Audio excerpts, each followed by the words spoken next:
Assalamualaikum warahmatullahi wabarakatuh. Bismillahirrahmanirrahim.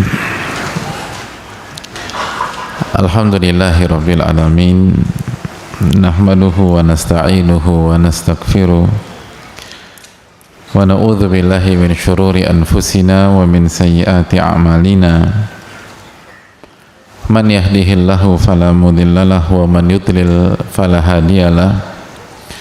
Nashhadu an la ilaha illallah wahdahu la syarika lah wa anna Muhammadan abduhu wa rasuluh.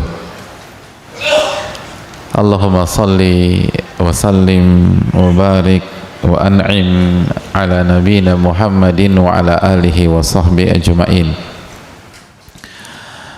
Hadirin yang Allah muliakan,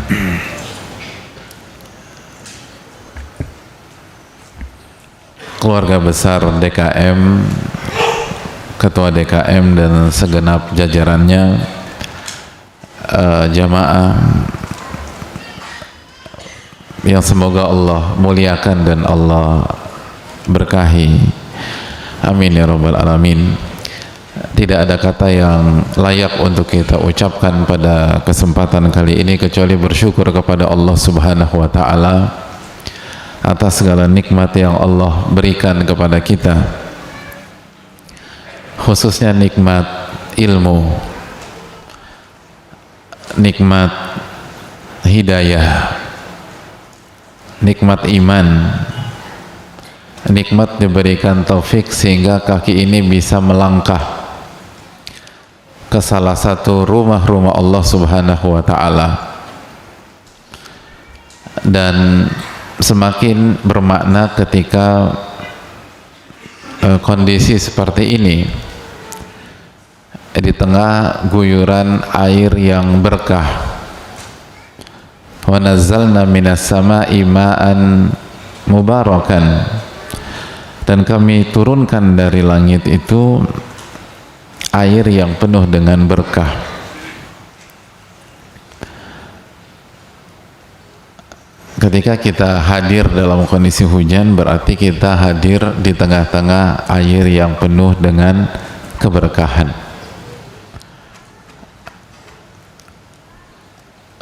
Hadirin, lebih sulit atau lebih mudah, lebih gampang datang dalam kondisi kering atau lebih mudah datang dalam kondisi hujan?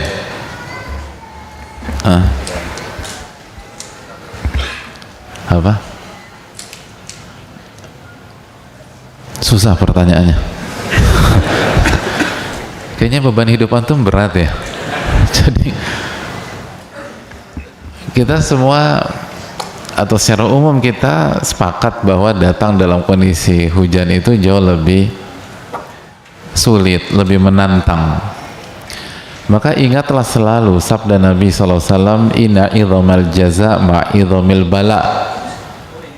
Sesungguhnya besarnya ganjaran, besarnya pahala itu tergantung sulitnya ujian, sulitnya amalan.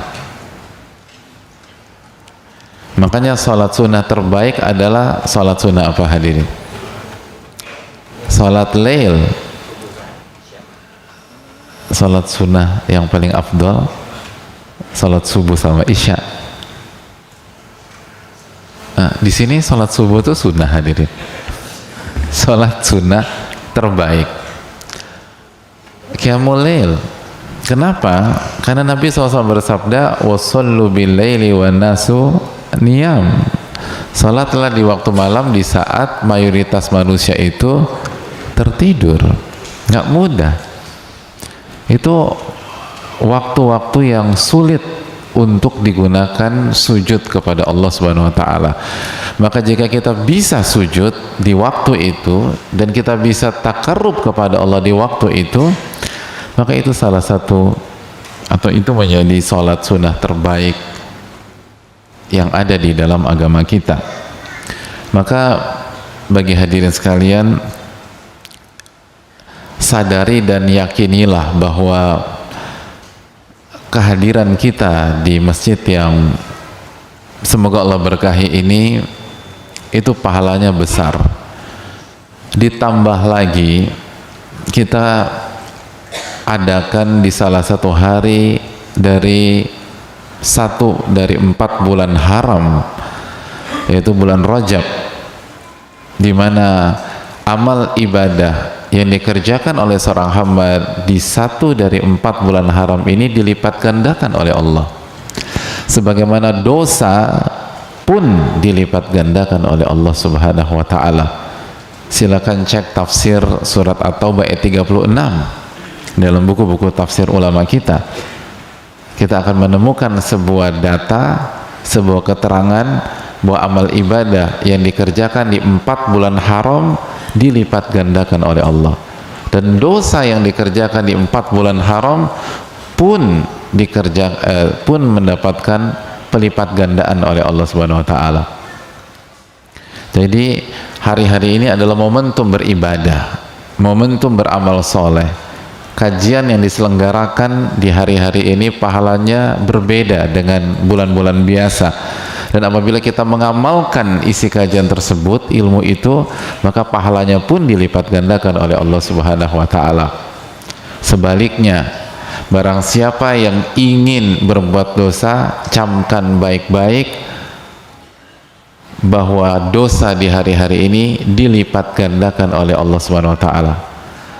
Maka solusinya adalah apa, hadirin? Tunggu sampai Sya'ban. Masya Allah, kok begitu solusinya? Insya Allah Pak Ustadz, sebentar lagi Sya'ban. Bukan tunggu sampai Sya'ban, tapi jadikan momentum untuk melatih diri mengatakan tidak pada dosa, sehingga begitu masuk bulan Sya'ban atau bulan-bulan yang lain, kita sudah mengalami perubahan dan menjadi pribadi yang jauh lebih baik lagi. Oleh karena itu hadirin yang Allah muliakan, semoga Allah menerima amal ibadah kita, menerima amal ibadah DKM dan seluruh jamaah dalam kegiatan ini dan seluruh amal ibadah di masjid yang semoga Allah berkahi ini. Amin ya rabbal alamin. Dan ingat hadirin sekalian, nikmat yang Allah berikan kepada kita berupa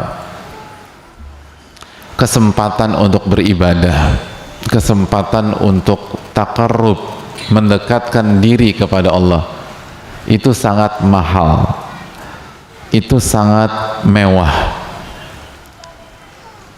Dan renungkan hadirin yang Allah muliakan, bahwa nikmat diberikan akses mendekat itu lebih besar daripada nikmat harta. Jadi nikmat dikasih akses untuk mendekat itu lebih besar, lebih prestis, lebih bernilai daripada dikasih nikmat harta dan uang. Itu kaidah hadirin. Ngerti gak nih hadirin? Bisa dipahami? Antum tuh diam tuh karena ngerti atau berusaha menghargai pembicara sih? Gini loh, apabila hadirin sekalian, jadi misalnya nih hadirin sekalian, orang yang paling kaya di Bekasi, jangan senyum-senyum, misalnya biasa aja, jadi karena baru misalnya gitu loh. Setiap tahun itu selalu infak, sedekah, bagi-bagi duit 10 miliar setiap tahun. Kecil ya di sini, 10 miliar. Maka selama 5 tahun ini ada ribuan bahkan jutaan orang menikmati uang kita. Misalnya ada 2 juta orang yang pernah mendapatkan uang dari kita. Pertanyaan saya simpel, ketika sudah ada 2 juta orang mendapatkan uang dari kita, apakah kita akan membuka akses untuk 2 juta orang itu agar mereka bisa mendekat kepada kita? Hah? Hadirin, sekali lagi, ketika 2 juta orang itu mendapatkan uang kita, apakah Mereka pun kita kasih akses untuk bisa mendekati kita dan mendekati keluarga kita. Nah, hadirin lagi punya masalah loh, punya masalah apa enggak? Ya punya lah, kecuali hidup itu punya masalah. Hidup itu sama dengan masalah. Alladzi khalaqal mauta wal hayata liyabluwakum ayyukum ahsanu amala. Tapi jangan gini-gini amat juga gitu loh. Jadi hadirin yang Allah muliakan, saya ingin tanya, masjid itu rumahnya siapa hadirin? Rumah Allah. Kembali ke contoh di atas, ketika kita ngasih uang ke 2 juta manusia itu, 2 juta orang, apakah artinya mereka 2 juta orang itu kita kasih akses masuk ke rumah kita? Enggak. Maka ketika Allah memberikan hidayah kepada kita sehingga kita bisa melangkahkan kaki kita ke masjid Allah, ke salah satu rumah Allah, kita bisa takbiratul ihram di sini, kita bisa ruku, kita bisa sujud, kita bisa menuntut ilmu. Mana yang lebih mewah daripada ketika Allah kasih uang kepada kita hadirin? Allahu Akbar. Jadi kalau antum ditanya pilih mana, dapat nikmat uang atau dapat nikmat akses mendekat dan berada di rumah Allah Subhanahu wa taala, mana yang antum pilih? Dua-duanya lah Pak Ustadz. Itu dulu opsi pertama, baru kalau nggak bisa kecuali satu opsi, pilih akses hadirin gitu. Itu akses tuh, akses itu berbeda, akses itu mahal. Hanya orang-orang yang nggak ngerti kehidupan yang nggak mengerti betapa pentingnya akses tersebut. Makanya ibadah adalah taqarrub. Apa arti taqarrub? Mendekatkan diri kepada Allah Subhanahu wa taala. Rabbul Alamin memberikan akses itu kepada kita. Makanya Allah berfirman dalam surat Yunus ayat 58, "Qul bi fadlillah wa bi rahmatihi fabidzalika falyafrahu huwa khairun mimma yajma'un."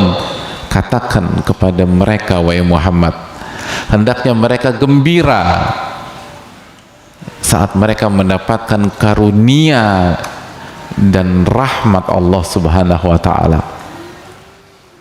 Karena karunia dan rahmat Allah lebih baik daripada apa yang mereka kumpulkan dari harta dunia. Apa tafsir dari karunia hadirin? Apa tafsir dari rahmat dalam surat Yunus ayat 58 ini? Hadirin, kalau kita buka buku-buku tafsir, di antara tafsir karunia dalam ayat ini adalah iman, dan rahmat itu adalah Al-Quran. Jadi karunia apa tafsirnya?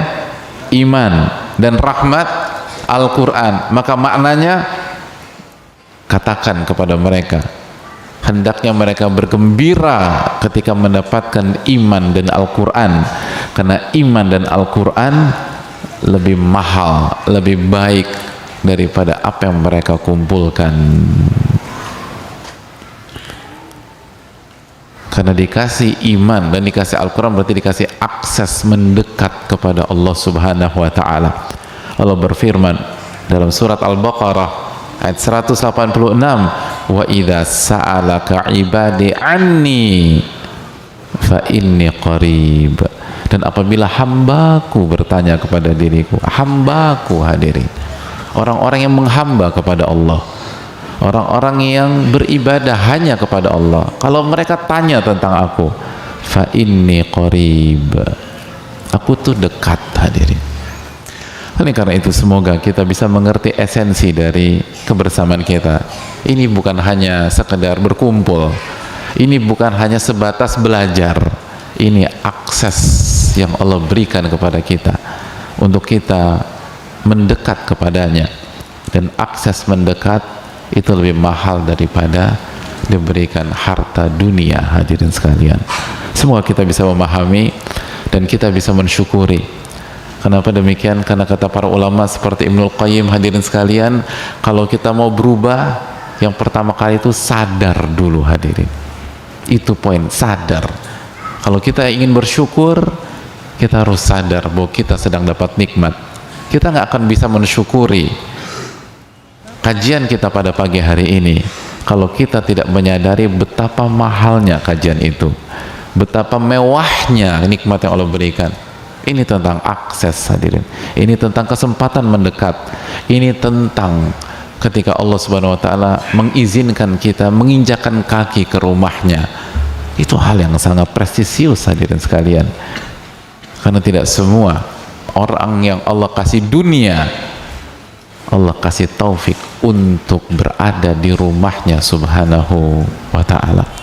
Semoga Allah memberikan kita taufik untuk bisa mensyukuri, dan semoga majelis ini majelis yang diberkahi oleh Allah Subhanahu wa ta'ala. Amin ya rabbal alamin. Hadirin Allah muliakan, pada kesempatan kali ini kita akan membahas tentang 4 waktu yang dijelaskan oleh para ulama kita.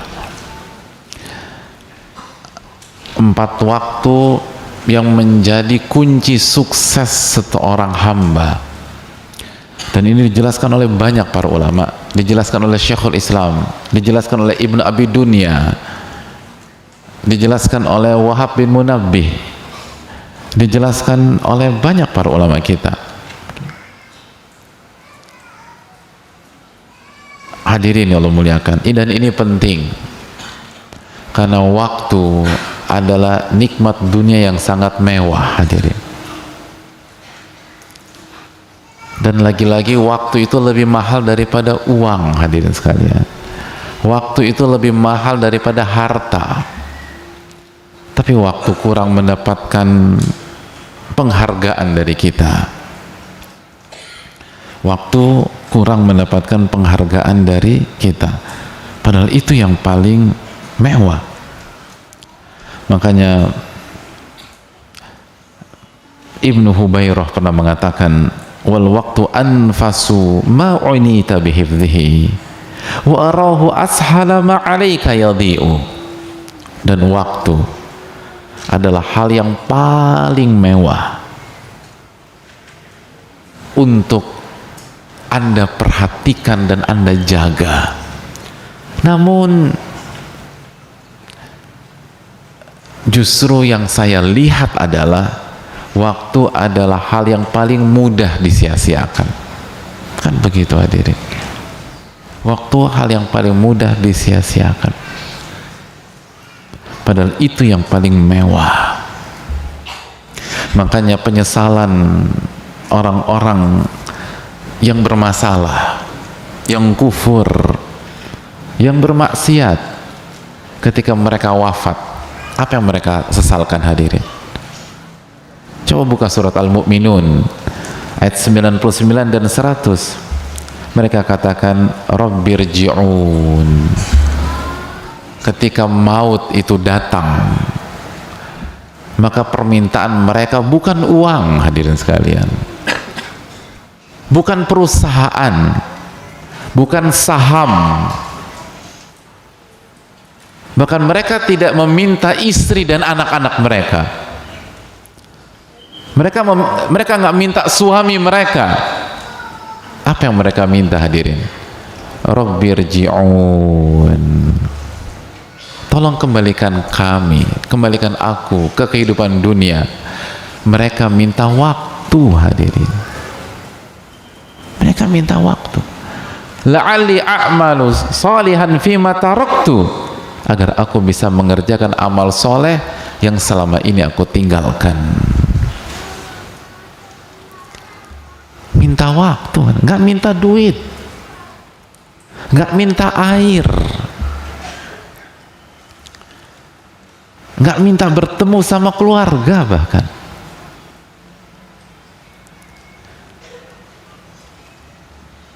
nggak minta ketemu sama anak. Yang mereka minta adalah kembalikan aku ke dunia. Saya minta waktu. Itu yang paling penting. Agar apa? Agar bisa rebahan kembali la'alli a'malu sholihan fima taraktu, agar aku bisa beramal amalan-amalan yang selama ini aku tinggalkan, aku telantarkan, agar aku bisa sholat. Selama ini kurang kita sholat, hadirin, atau bahkan ada orang nggak sholat sama sekali, agar aku bisa puasa, agar aku bisa berzikir, agar aku bisa mentauhidkan Allah subhanahu wa ta'ala. Lalu apa jawaban Allah subhanahu wa ta'ala, atau apa respon dari permintaan mereka? Kalla, nggak ada waktu lagi buat anda. Kalla innaha kalimatun huwa qailuha, omong kosong, kata Allah. Dulu kami kasih waktu, anda sia-siakan. Enggak. Kalau kami kasih waktu lagi, kalian akan menyia-nyiakan waktu lagi. Enggak dikasih sama Allah. Jadi mumpung sebelum ditolak, kita harus tahu bagaimana seorang muslim menghabiskan dan membagi waktunya. Dan di antara kegiatan yang hendaknya kita rekomendasikan, dijelaskan sebagian para ulama, ada 4 waktu, hadirin. Apa aja 4 waktu itu? Hadirin yang Allah muliakan,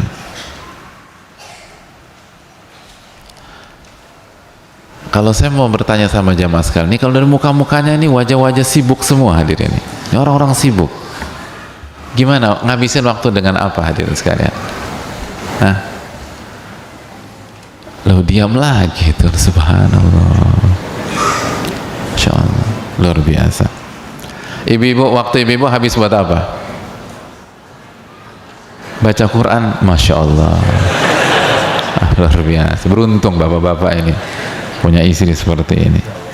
Jadi 24 jam baca Quran terus, luar biasa. Hadirin, yang pertama kata para ulama, sa'atun yunaji fiha rabbahu.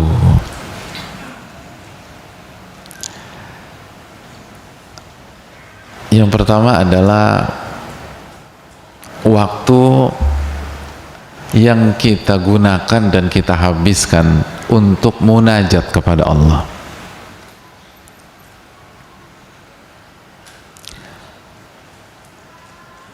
Bermunajat, hadirin, berkhalwat kepada Rabbul Alamin.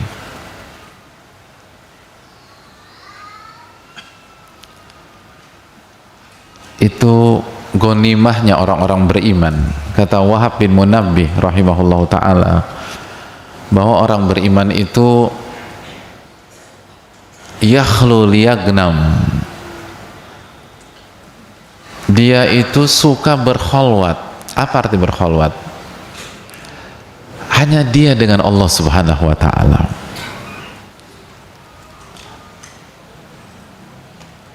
Atau malaikat-malaikat Allah dan Allah.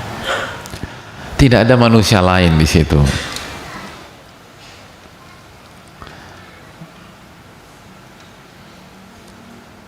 Termasuk orang-orang terdekat saya, Pak Ustadz, termasuk orang-orang terdekat. Hanya kita.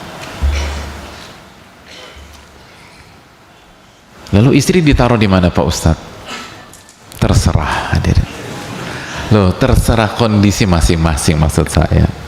Orang beda, rumah kita berbeda. Tapi rumahku kecil, Pak Ustadz.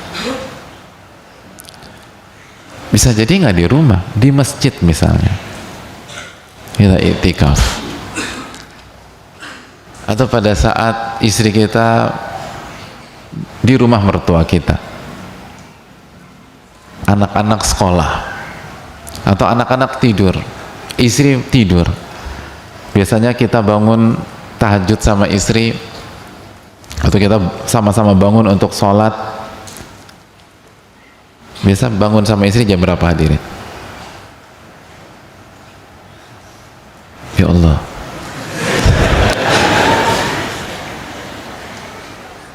oke, pertanyaannya saya, terakhir bangun sama istri kapan, hadirin? Kayak udah lama, hadirin, lupa. Oh, kan Karena belum punya istri. Ibu-ibu di belakang dengar, nggak diakuin hadirin. Mungkin biasanya kita bangun jam 3, coba ambil porsi lebih dulu lah. Kalau memang kalau istri kita bangun, kita udah nggak punya waktu lagi, atau kita nggak punya ruangan kosong. Tapi kalau kita masih punya ruang kosong, kita bisa bagi, kita di ruangan ini, istri kita di ruangan itu, istri kita di kamar, kita misalnya di ruang tamu atau di kamar tamu. Intinya berkholwat dengan Allah Subhanahu wa ta'ala. Hadirin, ulama menjelaskan, diantaranya Syekhul Islam, bahwa amalan sosial yang sunnah itu punya kedudukan yang sangat besar. Bahkan Nabi kita SAW bersabda, la an amshi ma'a akhin fi hajatin ahabbu ilayya min an a'takifa fi hadzal masjid syahra. Kata Nabi SAW dalam hadis riwayat Imam Tabrani, aku berjalan bersama saudaraku, bersama temanku, dalam rangka membantu dia menyelesaikan tugasnya, menyelesaikan urusannya, mencari hajat dan kebutuhannya, itu lebih aku sukai, lebih afdol dibanding aku beriktikaf di masjid ini selama 1 bulan penuh. Masjid ini ada, masjid apa ini? Al-Azhar, Madinah. Hadirin, ya Allah, emangnya Nabi SAW orang Bekasi? Ini yang bersabda itu Rasulullah Sallallahu Alaihi Wasallam. Masjid ini Al-Azhar, Pak Ustadz, masjid. Iya, ngerti. Tapi hadirin, ini disampaikan Nabi kita Sallallahu Alaihi Wasallam, Masjid Nabawi 1 bulan. Tapi Nabi Sallallahu Alaihi Wasallam lebih suka mengantarkan saudara untuk memenuhi kebutuhannya. Kenapa? Kata para ulama, amalan sosial yang sunnah itu pahalanya sangat besar. Namun hadirin sekalian, namun kata sebagian para ulama seperti Syekhul Islam, bukan berarti kita tidak punya waktu untuk berkholwat dengan Allah. Bukan berarti seluruh waktu kita sibuk hanya dengan manusia, menolong manusia. Menolong manusia penting. Innama tunsuruna wa turzaquna bidu'afaikum. Kalian itu ditolong, diberikan rizki karena orang-orang kecil di antara kalian. Namun sekali lagi, kita tetap butuh waktu berkholwat dengan Allah Subhanahu wa ta'ala, bermunajat kepada Allah. Gak ada yang tahu hadirin. Bagi yang belum pernah, cobalah hadirin. Itu salah satu hal terindah di dunia. Hadirin, bukankah Nabi kita SAW bersabda, sab'atun yudhilluhumullahu fi dhillih yawma la dhilla illa dhilluh. Ada 7 golongan yang Allah akan naungi mereka di saat tidak ada naungan kecuali naungan Allah Subhanahu wa ta'ala. Di antara mereka siapa hadirin? Rajulun dzakarallahu khalian fafadat ainah. Seseorang yang berzikir, membaca Al-Quran, mengingat Allah sendirian, gak ada siapa-siapa, lalu ia tenggelam dalam zikirnya tersebut sampai air matanya pun menetes.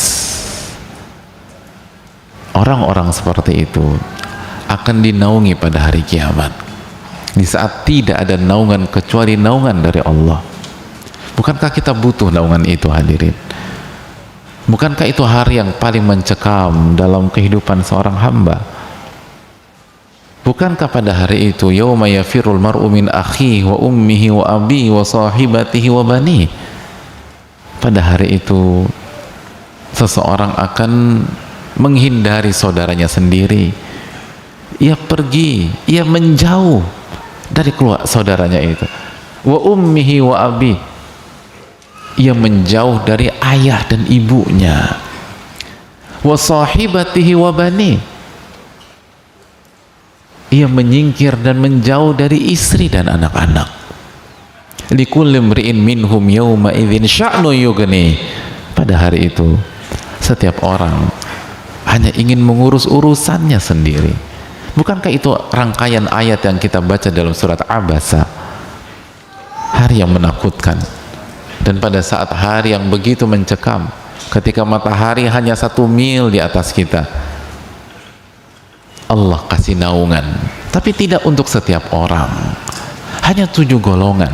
Dan di antara 7 golongan tersebut, rajulun dzakarallahu khalian, seseorang yang mengingat Allah, berzikir kepada Allah, membaca Al-Quran ketika sedang sendiri. Hadirin, ketika enggak ada waktunya kita bareng orang, ada waktunya kita ditasmi, didengarkan dan dibenarkan bacaan kita, tapi ada waktunya hanya kita dengan Allah Subhanahu wa ta'ala. Hadirin yang Allah muliakan, bukankah kalau setiap kita ditanya apakah Anda mencintai Allah, maka kita akan menjawab, saya mencintai Allah. Hadirin, bukankah seseorang selalu menginginkan waktu berdua-duaan dengan kekasihnya, tidak ada yang mengganggu, tidak ada yang mendistract, tidak ada yang masuk pada waktu-waktu tersebut. Kita butuh privacy dengan orang-orang yang kita cintai, kita butuh privacy dengan orang-orang yang kita sayangi. Kalau itu dengan makhluk, kalau itu dengan manusia, lalu bagaimana dengan seorang hamba yang mencintai Allah Subhanahu wa ta'ala? Mungkinkah tidak punya waktu berkhalwat dengan Allah? Mungkinkah tidak punya waktu berdua-duaan saja, hadirin sekalian? Lalu ia cerita, ia curhat kepada Allah, sebagaimana Nabi Ya'qub cerita tentang masalah beliau, innama ashku bathi wa huzni ilallah, sesungguhnya aku hanya menceritakan kepiluan dan kesedihanku hanya kepada Allah Subhanahu wa ta'ala. Hadirin, bukankah banyak orang di dunia pergaulan itu berbicara, curhat, atau ketemu dengan temannya berjam-jam, 2 jam, 3 jam, 4 jam, hanya karena ia membutuhkan pendengar setia. Ia nggak membutuhkan nasihat, ia nggak membutuhkan masukan, dia hanya membutuhkan pendengar, ia hanya butuh telinga dari sahabatnya. Kalau itu yang kita lakukan, pada saat kita punya masalah, kita akan cari teman kita. Kalau kita punya masalah, kita akan cari sahabat kita. Bapak-bapak nggak langsung pulang ke rumah, lalu hubungi sahabat kita dan kita minta, lo ada waktu nggak, kita cari angin dulu yuk. Dan teman kita akan paham, begitu cluenya atau passwordnya cari angin, berarti kita punya masalah, dan dia selalu ada buat kita. Maka kita ketemu jam 8 malam, jam 9 malam, kita bicara dari A sampai Z, dan kita baru pulang jam 1 malam. Dapat solusi? Seringkali tidak. Dapat nasihat? Seringkali yang mendengar lebih banyak masalahnya daripada kita. Hadirin Allah muliakan. Tapi itu pola yang kita lakukan selama ini. Lalu bagaimana dengan Allah Tabaraka wa Ta'ala? Bagaimana dengan As-Sami yang maha mendengar? Dan di samping ia maha mendengar, fahuwa ala kulli syai'in qadir, ia maha berkuasa atas segala sesuatu. Apa susahnya Allah selesaikan masalah kita dalam hitungan detik? Bukankah kita baca surat Yasin, lalu kita membaca sebuah ayat, kalau Allah menginginkan sesuatu, Allah tinggal mengatakan kun fayakun, terjadi, maka terjadilah. Tapi mana waktu berkhalwat dengan Allah? Mana waktu cerita kepada Allah Subhanahu wa ta'ala? Lihat bagaimana Nabi Ibrahim alaihissalam ketika beliau meninggalkan Hajar dan Ismail di lembah tandus yang bernama Bakkah karena perintah dari Allah Subhanahu wa ta'ala. Beliau berjalan, dan ketika berada di sebuah spot yang tidak bisa diakses oleh Hajar, tidak bisa dilihat oleh Hajar, maka beliau membalikan badannya menuju Ka'bah. Lalu beliau berbicara, beliau berdoa, beliau berkhalwat dengan Allah.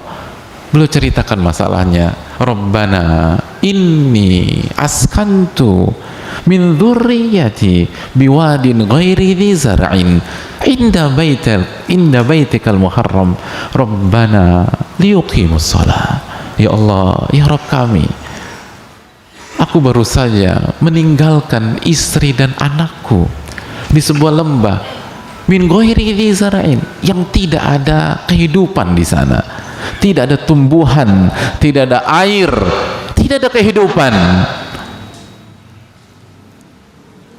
tapi ada harapan karena aku tinggalkan mereka berdua inda baitikal muharram, di sisi rumahmu yang mulia.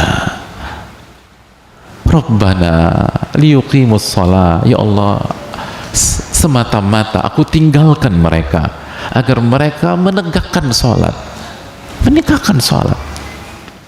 Faj'al af'idatan minan nasi tahwi ilaihim.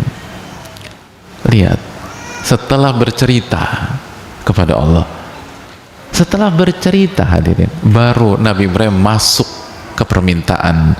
Faj'al af'idatan minan nas tahwi ilaihim. Ya Allah, jadikanlah hati manusia itu condong kepada mereka, terpaut ke mereka. Karena kalau tidak ada manusia yang tertarik tinggal di lembah itu, maka Hajar dan Ismail akan wafat kemungkinan. Maka sebagai seorang kepala rumah tangga, sebagai ayah dan seorang yang sangat jenius, beliau meminta sebuah hal yang sangat jitu. Ya Allah, buat hati manusia itu condong kepada mereka, terpaut ke Ka'bah, agar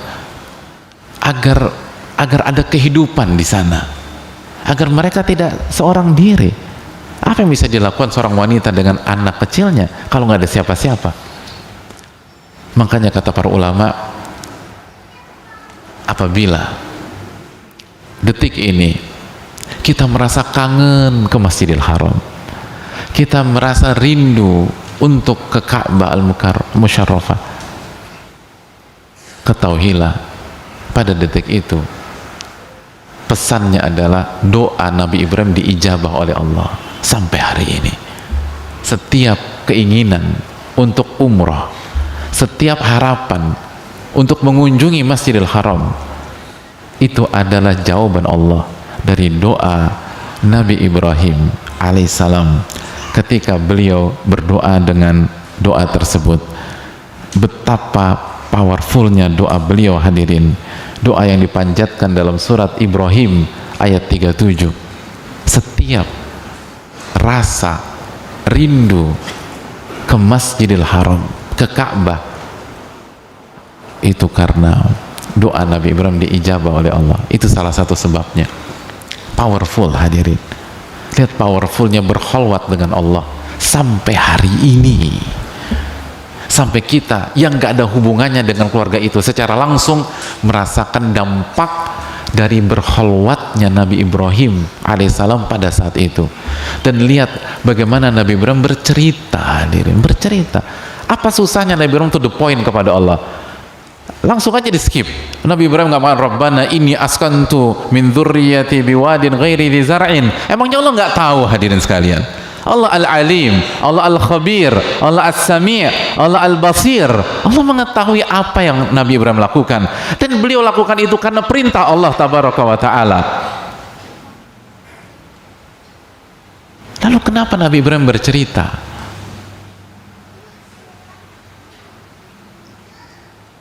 Karena disitulah kenikmatan bermunajat hadirin.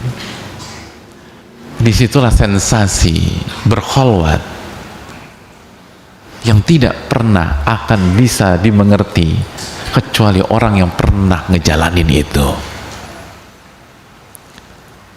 Hadirin, pernah lihat kasus hukuman mati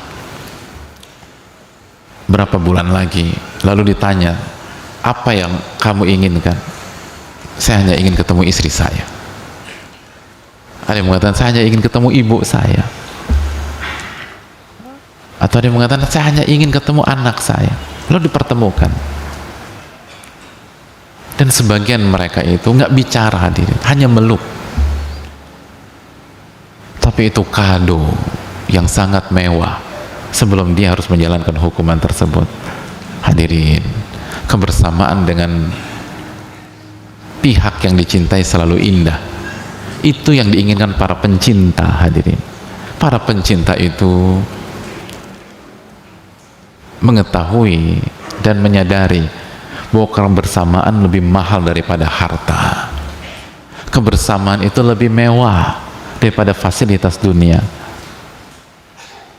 Lalu kita tanyakan kepada diri kita, berapa kali kita bermunajat kepada Allah? Sesering apa kita punya waktu bersama Allah Tabaraka wa Ta'ala? Lihat Nabi Ibrahim cerita, ya Allah, aku tinggalkan istri dan anakku di lembah yang tidak ada penghuninya, nggak ada air, nggak ada pohon korma, nggak ada pohon kelapa, nggak ada pohon beringin, nggak ada pohon jati, nggak ada buah-buahan, nggak ada onta di sana, nggak ada air. Dan Allah tahu itu semua. Allah Al-Alim, Allah Maha tahu. Tapi menceritakan sesuatu di hadapan yang kita cintai, itu adalah sensasi. Hadirin, itu adalah kenikmatan. Maka hidup ini cuma sekali, jamaah. Masa kita nggak pernah merasakan sensasi itu? Kita hidup dengan makhluk, mana waktu dengan Allah? Kalau kebersamaan kita dengan orang yang paling baik di Jabotabek saja selalu indah. Kalau kita dikasih kesempatan ketemu sama orang yang paling baik se-Jabotabek, maka kita akan begitu berkesan, dan kita akan ceritakan kebersamaan kita ke istri kita, ke suami kita, ke anak-anak kita. Lalu mana kebersamaan bersama Al-Muhsin yang maha baik, Al-Karim yang maha dermawan, Al-Aziz, Ar-Rahmanur Rahim yang maha pengasih lagi maha penyayang. Kemana kita selama ini, hadirin? Kok nggak ada waktu untuk itu? Oleh karena itu, hadirin yang Allah muliakan, yang pertama, punya waktulah dengan Allah Subhanahu wa Ta'ala. Yang kedua, jemaah sekalian, yang kedua, kata para ulama,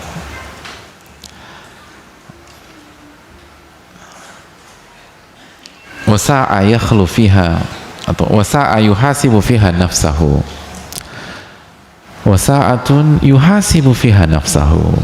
Waktu yang kita gunakan untuk muhasabah diri, untuk introspeksi diri, untuk mengevaluasi diri kita. Apa yang sudah kita lakukan? Apa yang sudah kita kerjakan? Hadirin, ada banyak orang hidup bertahun-tahun gak pernah mengevaluasi dirinya, tapi sering mengevaluasi orang lain,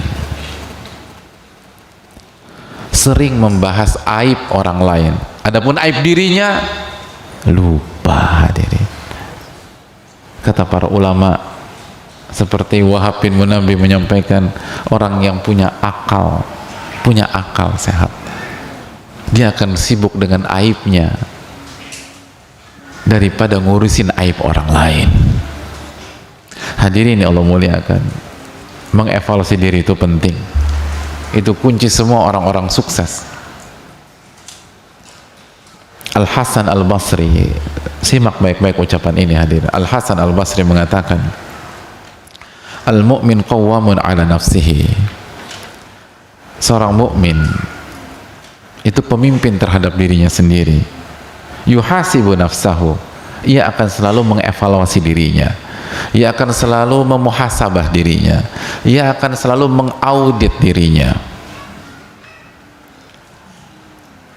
Catat poin berikut ini, hadirin. Ini penekanan.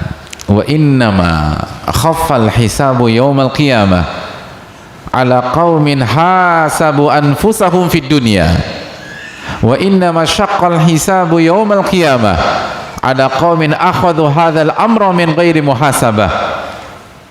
Ketahuilah, hisab pada hari kiamat, hisab, hadirin, yang begitu menakutkan, yang begitu mengerikan, yang dikatakan oleh Rasulullah SAW, barang siapa yang dihisab sama Allah udzib, dia akan menderita. Hadirin sekalian,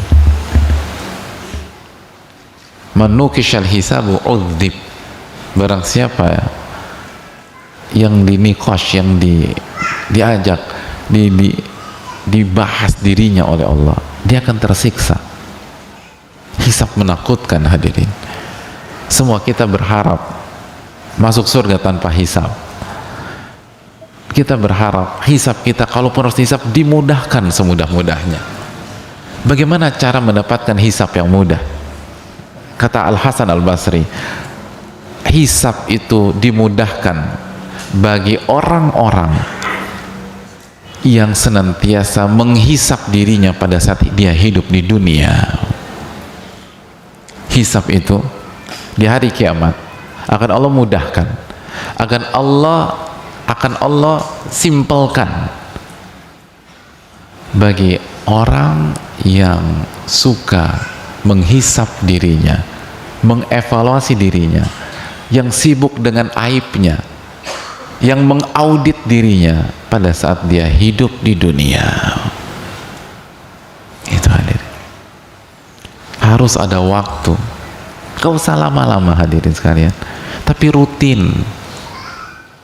Dan salah satu waktu yang disarankan Allah sebelum tidur coba evaluasi, apa yang saya sudah lakukan hari ini, dosa apa yang saya kerjakan hari ini. Lalu kita istighfar, minta ampun sama Allah. Lalu apa hal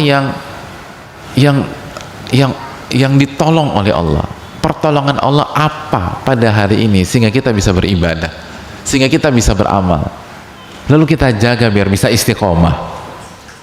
Hadirin Allah muliakan, hisab dan hisab diri kita. Jangan fokus sama aib orang. Ngapain kita fokus sama aib orang? Kita aja udah akan ribet dengan aib kita sendiri, kok masih ngurusin aib orang? Dengan aib kita aja kita jungkir balik nanti. Hadirin Allah muliakan, wa inna masyaqqal hisabu yaumal qiyamah. Dan sebaliknya kata Al-Hasan Al-Basri rahimahullah, hisab itu akan dipersulit, akan dibuat susah di hari kiamat nanti bagi orang yang hidup tanpa muhasabah, yang hidupnya hari-harinya ia tidak pernah melakukan muhasabah. Hisab akan dipersulit bagi orang kayak gitu di akhir kelak. Na'udzubillah, tsumma na'udzubillah. Oleh karena itu hadirin, dosa-dosa kita banyak hadirin, kita butuh dimudahkan oleh Allah pada hari kiamat. Maka hisab diri kita, hisab diri kita, hisab diri kita, minta pertolongan kepada Allah. Dan ini adalah konsep atau kunci sukses seluruh orang. Dan yang terkadang kita miriskan, sebagian ahli dunia lebih ngerti tentang konsep ini dibanding orang-orang yang sudah berusaha belajar ilmu agama. Orang yang nggak pernah sholat seringkali, orang yang nggak pernah belajar, itu ngerti bahwa evaluasi itu penting. Di bidang manapun, evaluasi itu penting. Evaluasi itu penting. Makanya di dunia kehidupan kita sering suka mendengar istilah exit briefing. Apa maksud exit briefing hadirin? Evaluasi apa yang sudah dilakukan pada hari itu. Itu konsep kita hadirin sekalian. Hisablah diri kita. Hisablah diri kita. Ada banyak amalan yang kita sia-siakan karena kita nggak pernah evaluasi diri. Dan ada banyak dosa, ada banyak kesalahan, ada banyak kekhilafan yang seharusnya kita bisa hentikan dari 20 tahun yang lalu misalnya, atau dari 25 tahun yang lalu, tapi kita jalani terus karena kita nggak pernah mengevaluasi diri kita. Hisablah diri kita, mumpung masih ada waktu. Kata para ulama kita, hadirin Allah muliakan, seperti yang disampaikan oleh Ali bin Abi Thalib, fa innal yawma amalun wala hisab. Hari ini adalah waktu beramal dan bukan waktu hisab dari Allah Subhanahu wa taala. Wa ghadan hisabun wala amal. dan di hari kiamat kelak itulah waktunya dihisap sama Allah dan tidak ada amal lagi. Mumpung kita belum dihisap sama Allah, hisap diri kita. Makanya Umar bin Khattab radhiyallahu ta'ala anhu mengatakan, hasibu anfusakum qabla an tuhasabu. Hisaplah diri kalian sebelum kalian dihisap oleh Allah. Audit diri kalian sebelum kalian diaudit oleh Allah. Evaluasi diri kalian sebelum kalian dievaluasi oleh Allah tabaraka wa ta'ala. Itu waktu yang kedua. Waktu yang ketiga, hadirin Allah muliakan,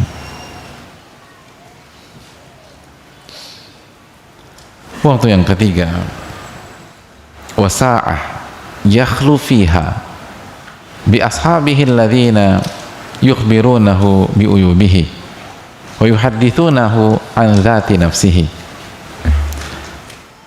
Waktu yang ketiga yang harus kita miliki selain ibadah-ibadah wajib kita, selain tugas-tugas kita dan kewajiban kita. Apa waktu yang ketiga, hadirin sekalian? Kita harus punya waktu bersama saudara dan sahabat yang soleh. Ini penting, harus yang soleh. Kenalan siapa aja, hadirin. Nabi SAW juga punya interaksi dengan orang-orang munafik, tapi beliau senantiasa bersama Abu Bakar As-Siddiq, Umar bin Khattab, Ali bin Abi Thalib, atau Utsman bin Affan, Ali bin Abi Thalib radhiyallahu ta'ala anhum. Kita harus punya waktu dengan orang-orang soleh. Catat baik-baik kriteria mereka.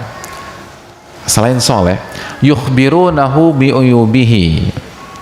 Orang-orang itu bisa mengkoreksi aib-aib kita, berani menyampaikan aib-aib kita, berani menyampaikan kesalahan-kesalahan kita, kekhilafan-kekhilafan kita dengan adab, dengan baik, dengan lembut, dengan elegan.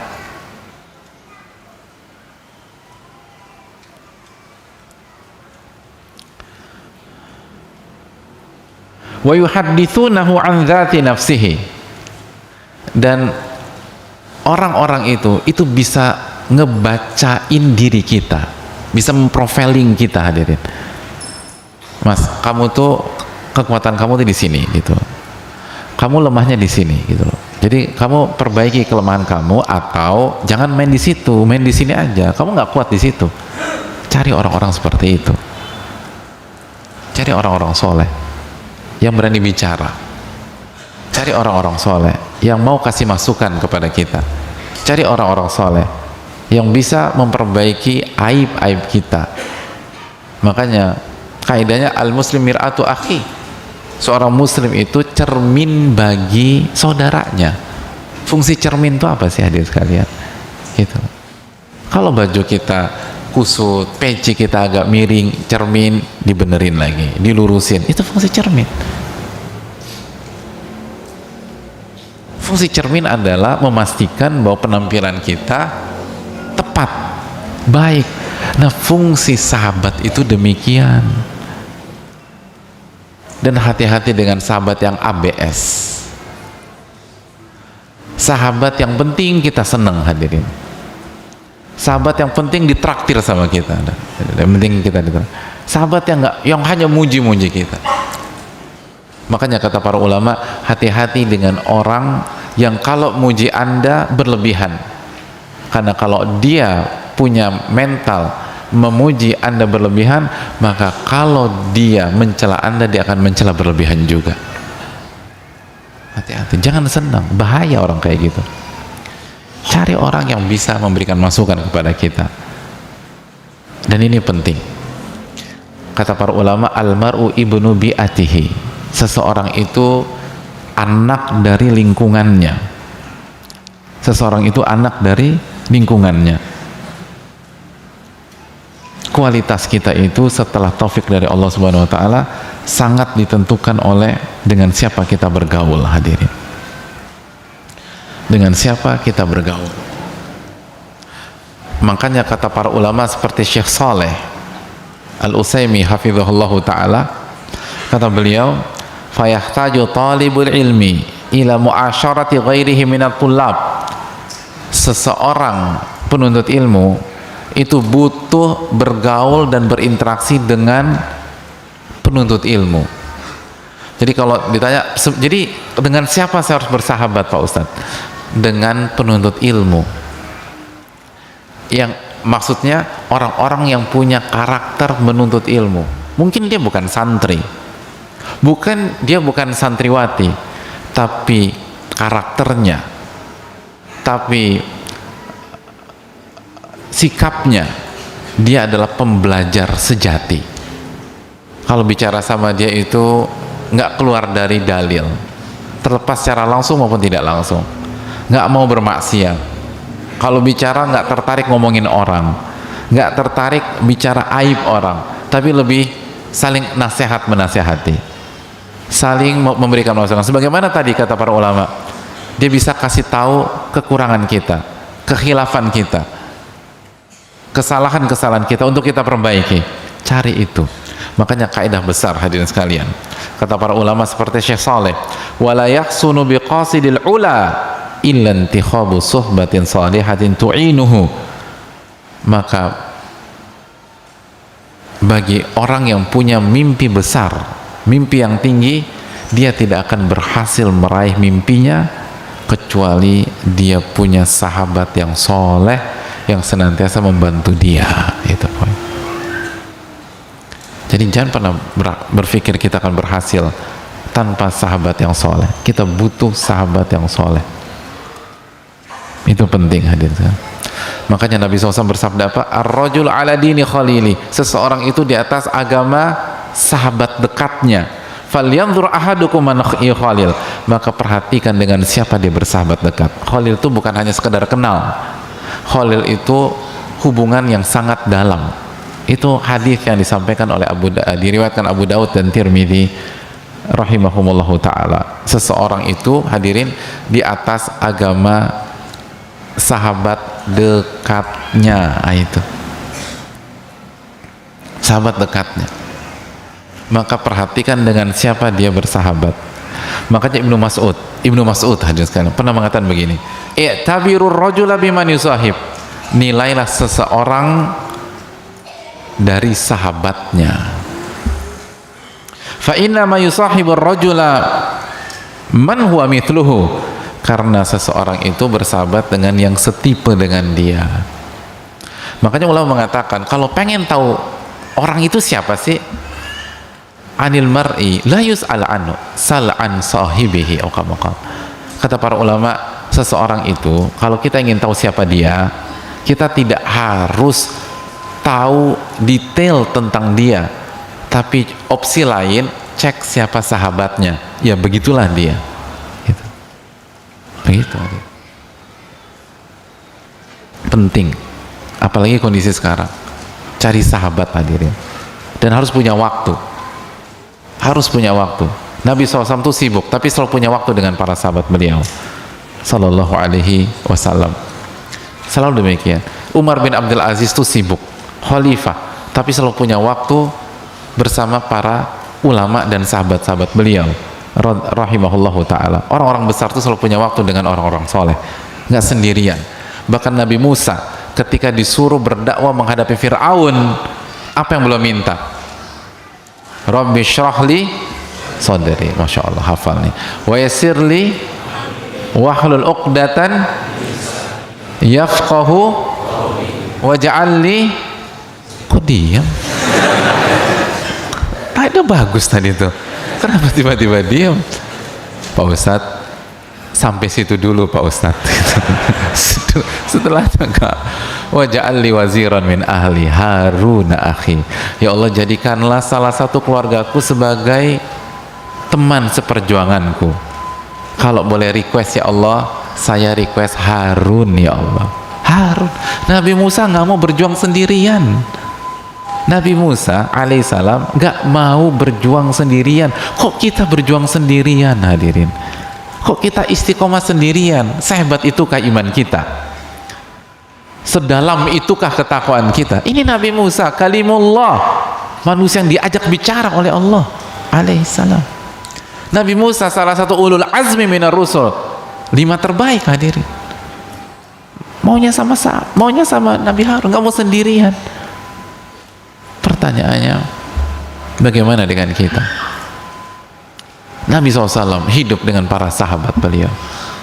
Makanya hadirin sekalian, para sahabat ketika mengorbankan harta mereka di kota Mekah, meninggalkan properti mereka di kota Mekah, meninggalkan tanah mereka di kota Mekah, meninggalkan hewan-hewan ternak mereka di kota Mekah. Berapa kerugian Abu Bakar As-Siddiq hadirin pada saat hijrah? Berapa kerugian Umar bin Khattab radhiyallahu anhu pada saat hijrah? Berapa kerugian Utsman bin Affan secara materi, secara hijrah? Kenapa mereka lakukan itu?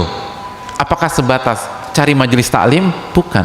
Mereka tinggalkan itu semua agar bisa punya kehidupan dengan sosok termulia sallallahu alaihi wasallam. Punya kehidupan dengan orang soleh itu penting, dan punya kehidupan dengan orang soleh memang butuh modal lah hadirin, butuh pengorbanan sebagaimana yang dilakukan para sahabat radhiyallahu ta'ala. Dan hasilnya apa?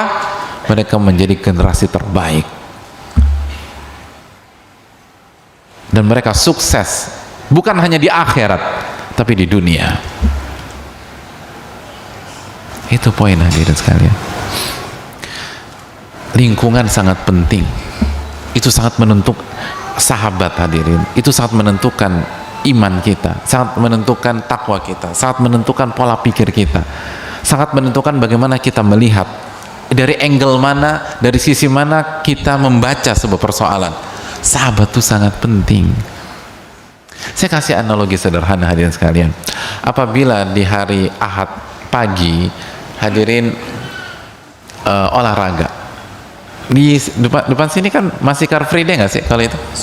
Masih ya, Masya Allah masih Car Free Day. Oh, kita lari gitu loh. Suka lari nggak hadirin? Sering ya, sering lari. Gimana hadirin? Maraton, sprint? Oh, lari dari kenyataan. Bagus. bisa dimengerti dari jangan lari maraton aja, jangan lari dari kenyataan.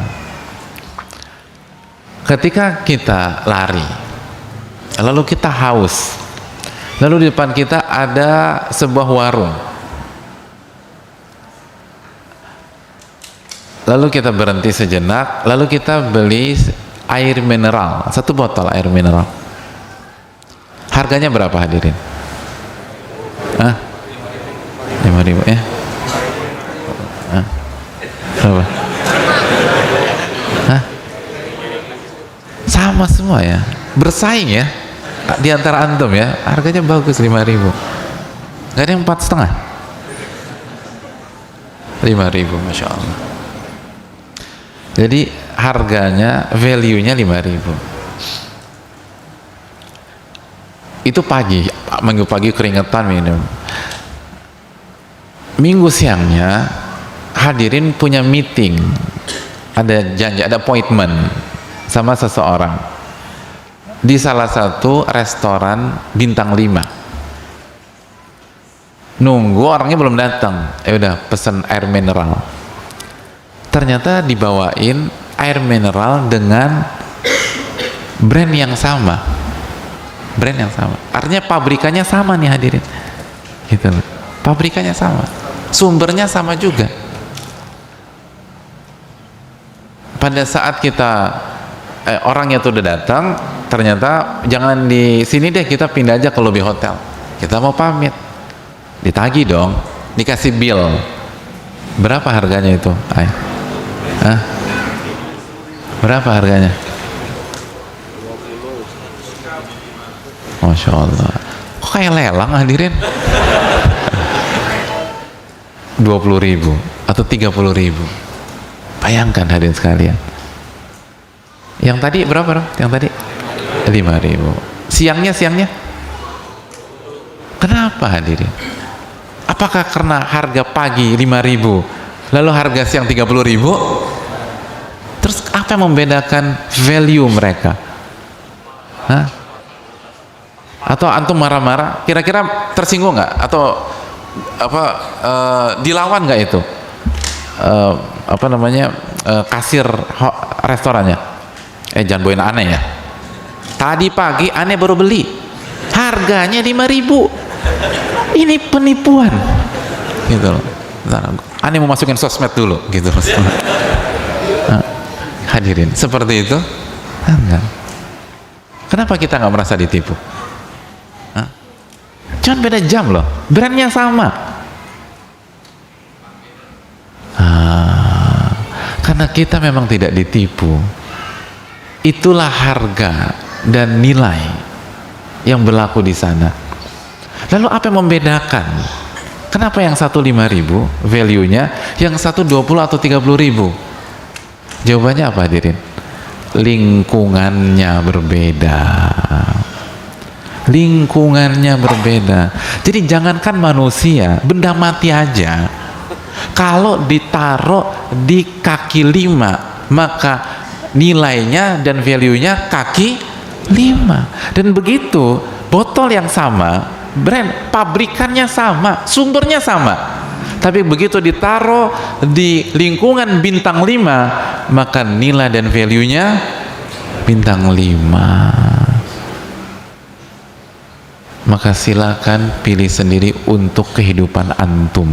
Antum mau menjadi pribadi kaki 5 atau pribadi yang imannya bintang 5? Kita mau takwa kita takwa kaki 5 atau takwa bintang 5? Yang salah satu penentu adalah bagaimana lingkungan kita.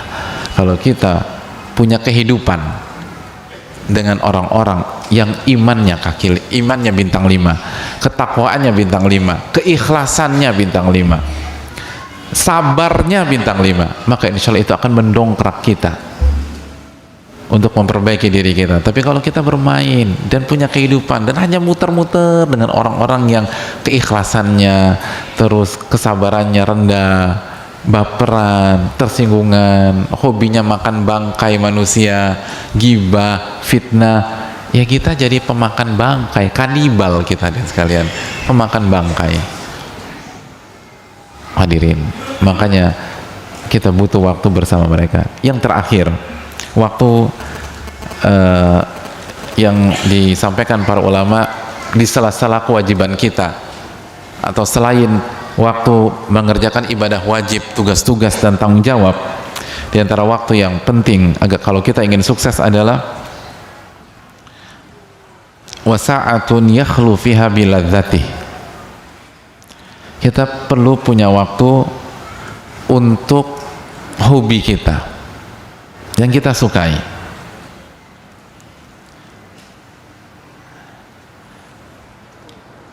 Tapi halal, harus halal. Yahil wa yajmul.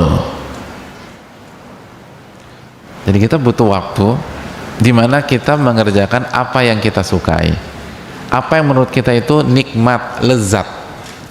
Tapi syaratnya harus apa? Halal dan indah. Wa yajmul, indah. Kita suka dengan itu. Fi hadhihi sa'a aunan ala tilka sa'at.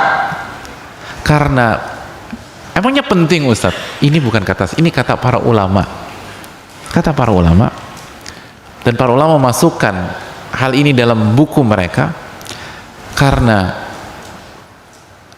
waktu yang kita habiskan secara proporsional dengan hal yang kita sukai dan halal, hal yang menjadi hobi kita dan halal, itu membantu kita mengerjakan waktu-waktu yang lain.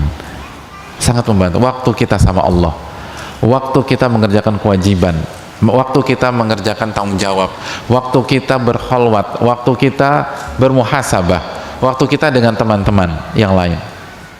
Karena bisa jadi sahabat-sahabat yang soleh kita hobinya beda dengan kita. Betul nggak hadirin? Betul gitu loh. Mereka hobinya nyelam gitu loh. Kita nggak bisa berenang. Ya kalau kita tetap paksa, ya man kana akhiru kalamihi la ilallah dakhalal jannah. Barang siapa yang kalimat terakhirnya la ilallah masuk surga. Mereka hobinya nyelam di laut lepas. Anda nggak bisa berenang, ya jangan coba-coba. Artinya bisa jadi sahabat-sahabat yang soleh itu hobinya beda, kegemaran beda. Nggak usah dipaksain. Cari waktu untuk diri kita mengerjakan atau menghabiskan waktu untuk hal yang kita sukai asal proporsional.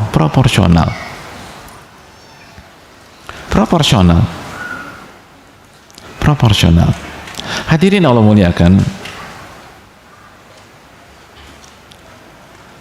makanya sebagian para ulama seperti Syekhul Islam mengatakan, sesungguhnya Allah menciptakan syahwat, menciptakan nafsu, itu hukum asalnya untuk mensupport maslahat manusia gitu. Tapi yang jadi masalah, kita suka overdosis. Nah ini dosisnya aja dimainkan. Jadi setelah ngaji bukan berarti harus mengebiri dan gak punya nafsu. Repot hadirin. Ini salah paham. Nafsu itu penting. Rencana habis kajian hadirin mau ngapain? Ya Allah, gak punya arah hidup ya? Separah itu. Habis kajian mau ngapain? Mau makan nggak? Masya Allah, makan siang. Enaknya apa sih di sini kulinernya? Ayo terapkan dong dan ajak-ajak dong. Hadirin, kira-kira kalau kita nggak punya nafsu, kita bisa makan apa enggak? Udah nggak sedang. Lihat banyak orang yang sakit dan akhirnya kondisinya turun. Ketika disuruh ayo mas makan mas, ayo mbak makan mbak. Jawaban mereka apa? Saya nggak nafsu. Tapi mbak harus makan, kalau nggak mbak drop terus dan ini bahaya. Enggak, saya nggak nafsu. Bahaya orang kalau nggak punya nafsu. Bahaya. Hadirin nggak akan nikah kalau nggak punya nafsu dan lain sebagainya. Sulit punya keturunan. Oleh karena itu hadirin sekalian, itu yang dijelaskan Pak. Jadi kita punya sisihkan waktu untuk apa? Untuk hal-hal yang mubah dan kita sukai. Makanya lihat bagaimana kehidupan yang ditata oleh para ulama sangat humanis hadirin, sangat mengakomodir sisi kemanusiaan kita. Yang tidak boleh, jangan offside, jangan berlebih-lebihan, jangan ifrat, jangan tafrid, jangan berlebih-lebihan atau jangan kurang. Perlu itu hadirin. Makanya kita lihat bagaimana Nabi SAW bersama istri beliau sama Aisyah, apa yang beliau lakukan? Lomba lari hadirin, lomba lari. Saya ingin tanya hadirin, terakhir lomba lari sama istri di tahun berapa? Nah, jujur coba kita tanya ibu-ibu, kapan terakhir suaminya ngajak lomba lari?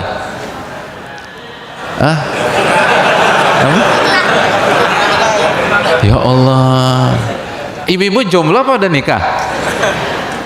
Nikah udah berapa tahun? Bu, nikah udah berapa tahun, Bu? Oh enggak, belum ada yang nikah di sini. Ya pantesan aja belum pernah diajak, kok nggak ada suaminya. Jadi hadirin Allah muliakan, lihat Nabi SAW. Nabi SAW mandi bareng dengan istri beliau alaihi salatu wassalam. Itu Nabi kita sallallahu alaihi wasallam ketika Id. Nabi SAW memotivasi Bani Arfidah. Kata Nabi SAW, il'abu ya Bani Arfidah, terus bermain wahai Bani Arfidah, hatta ta'lamal yahudu wan nasara anna fi dinina fussa, agar orang Yahudi dan Nasrani tahu di dalam agama kita pun ada kelapangan, ada keceriaan, ada kegembiraan gitu. Perlu hal demikian. Jadi jangan setelah belajar, setelah tobat tuh muka serius terus. Jangan. Serius ada waktunya. Saatan kata Nabi SAW. Ada waktunya kita serius, ada waktunya kita menangis karena dosa-dosa kita, ada waktunya kita menikmati hal-hal yang Allah mubahkan bagi kita. Itulah 4 waktu yang dijelaskan oleh para ulama, sebagaimana yang dibawakan oleh banyak para ulama seperti tadi, seperti Ibn Abi Wahab bin Munabbi, lalu Ibn Abi Dunya, lalu Syekhul Islam, lalu kalau nggak salah juga Abdul Razak dan lain sebagainya. Dan semoga ini membantu kita dalam mengatur waktu kita, selain waktu kita untuk kewajiban dan tanggung jawab dan tugas-tugas lainnya. Ini yang bisa disampaikan. Kita buka sedikit waktu untuk sesi tanya jawab. Wassallallahu sallam ala nabiyina Muhammad wa ala alihi washabihi ajma'in. Assalamualaikum warahmatullahi wabarakatuh. Waalaikumsalam warahmatullahi wabarakatuh. Semoga Allah menjaga Ustadz dan kaum muslimin, amin ya rabbal alamin. Dan semoga Allah menjaga para ulama, menjaga dan merahmati para ulama kita, amin ya rabbal alamin. Tadi disebutkan waktu yang keempat adalah menghabiskan waktu untuk hobi yang halal. Mohon nasihatnya Ustadz bagi kami para suami yang mempunyai hobi misalnya badminton, namun istri di rumah suka protes jika kami melakukan aktivitas tersebut. Jazakallahu khairan, barakallahu fikum. Kenapa ibu-ibu ini? Ternyata ibu-ibu posesif ya di sini. Gini loh, jangan cepat-cepat menyalahkan istri. Betul ibu-ibu? Ya. Loh kita ini harus baik-baik sama wanita. Istausu binisa'i khairan, kata Nabi SAW. Gini, proporsional aja. Ibu-ibu jangan membatasi atau posesif. Bapak-bapak tahu waktu gitu loh. Seringkali ya yang membuat istri itu protes karena mainnya cuman setengah jam, baru pulang 4 jam kemudian gitu loh. Ya ngobrol lah, inilah, nanti ngopi lah, habis ngopi nanti jajan lah. Padahal mainnya itu 30 menit gitu loh. 30 menit itu pun udah ganda gitu loh. Ganda kan udah capek gitu. Atau istri hadirin sekalian protes karena atau mungkin yang dimainkan bukan single atau ganda putra tapi ganda campuran. Nah itu perlu dievaluasi, ngerti kan gitu loh. Jadi pastikan aman, terus aurat dijaga gitu loh. Dan waktunya tuh harus proporsional. Ingat, ini bukan berarti kita bebas ngilang gitu, pamitan Minggu pagi pulang baru Senin malam, ya jangan lah. Main tuh sebentar aja gitu loh. Tadi olahraga nggak hadirin sekalian? Nggak olahraga? Olahraga nggak sih tadi? Saya tadi masih bisa olahraga, alhamdulillah. Masih bisa olahraga, terus perjalanan lumayan jauh ke sini masih bisa. Ahad pagi kan waktu yang sangat indah buat aktivitas fisik. Jadi itu tadi poinnya gini loh, poinnya artinya kita tuh masih bisa olahraga di waktu pagi, lalu habis itu tetap menjalankan aktivitas berikutnya, nggak ada masalah. Assalamualaikum Ustaz. Waalaikumsalam. Saya sering berbuat dosa dikala sendiri, bagaimana cara meninggalkannya Ustaz? Syukran wa jazakallahu khairan wa iyyakum. Yang pertama, ini hal yang tidak mudah memang dan sulit dihindari kecuali yang ditolong oleh Allah Subhanahu wa taala. Dan oleh karena itu Nabi kita memberikan perhatian masalah ini. Bagaimana caranya? Yang pertama, kalau kita sudah tergelincir, segera istighfar dan taubat. Dan jangan cerita. Kullu ummati mu'afan illal mujahirin. Nabi kita SAW bersabda yang artinya setiap umatku akan dimaafkan kecuali yang menampakkan maksiatnya. Dan salah satu bentuk menampakkan maksiat adalah dia mengerjakan maksiat dan gak ada yang tahu karena Allah tutup, lalu dia ceritakan maksiat tersebut. Jadi jangan diceritakan. Semoga dengan kita tidak menceritakan, kekhilafan kita diampuni oleh Allah Subhanahu wa taala. Amin ya rabbal alamin. Terus yang berikutnya, tanamkan iman dan akidah yang kuat, bahwa khususnya tauhid asma wa sifat, tauhid nama-nama dan sifat Allah Subhanahu wa taala. Makanya ulama mengatakan ittaqillah, bertakwalah kepada Allah, hatta la taj'alillaha ahwana nadhirina ilaik. Bertakwalah kepada Allah sehingga Anda tidak menjadikan Allah pihak yang paling rendah dari pihak-pihak yang melihat Anda. Artinya gini, kalau istri Anda melihat Anda malu melakukan hal itu. Tapi begitu nggak ada siapapun kecuali Allah, ketika kita sendiri, Allah maha melihat nggak hadirin? Allah maha melihat, tapi kita nggak malu. Berarti lawazimnya, konsekuensi dari itu, atau kelaziman dari itu, dikhawatirkan Allah lebih rendah dibanding manusia. Kalau suami kita tahu, kita sangat nggak nyaman. Tapi ketika Allah tahu, kok kita nyaman aja. Ketika tetangga tahu, kita nggak nyaman. Tapi ketika Allah tahu, kok kita nyaman aja. Itu poinnya, hadirin sekalian. Itu poin. Jadi hadirin Allah muliakan, bahkan ketika anak tetangga tahu, anak tetangga nggak bisa ngapa-ngapain nih, kita nggak nyaman. Kok ketika Allah yang tahu, kita nggak nyaman. Dan bahkan hadirin sekalian, kita tuh nggak enak dilihat orang padahal kita melakukan hal yang mubah misalnya. Tapi kenapa ketika maksiat Allah lihat kita nyaman-nyaman saja? Benar nggak sih? Kita suka gitu nggak sih? Ada banyak hal yang kalau kita lakukan mubah, tapi kalau orang lihat kita malu, kita nggak nyaman. Benar nggak? Contoh misalnya, apabila bapak-bapak sekalian pakai pakaian seragam SD atau mirip seragam SD, kekajiannya pakai atasannya putih, celananya merah, boleh nggak? Atau SMP deh, putih, bajunya celananya biru atau abu-abu gitu loh. Gimana Pak? Setuju nggak? Kajian besok pakai baju putih gitu, kita kasih hem gitu, terus abu-abu. Nyaman nggak sih kita? Nggak nyaman. Padahal emang haram hadirin pakai itu? Enggak. Kenapa nggak nyaman? Karena bahannya jelek? Kenapa nggak nyaman? Karena diliatin orang kan gitu kan? Karena diliatin orang, padahal nggak haram. Lalu bagaimana ketika kita melakukan maksiat, Allah yang maha melihat? Nggak mudah. Semua kita punya PR mujahadah ketika sendirian. Semoga Allah jaga kita dan semoga Allah ampuni kita. Dan terakhir itu tadi, ketika sedang tidak ada siapa-siapa, isi dengan berkholwat dengan Allah. Coba ceritalah masalah kita. Jadi tutup pintu kepada syaitan dan kita fokus pada masalah-masalah kita.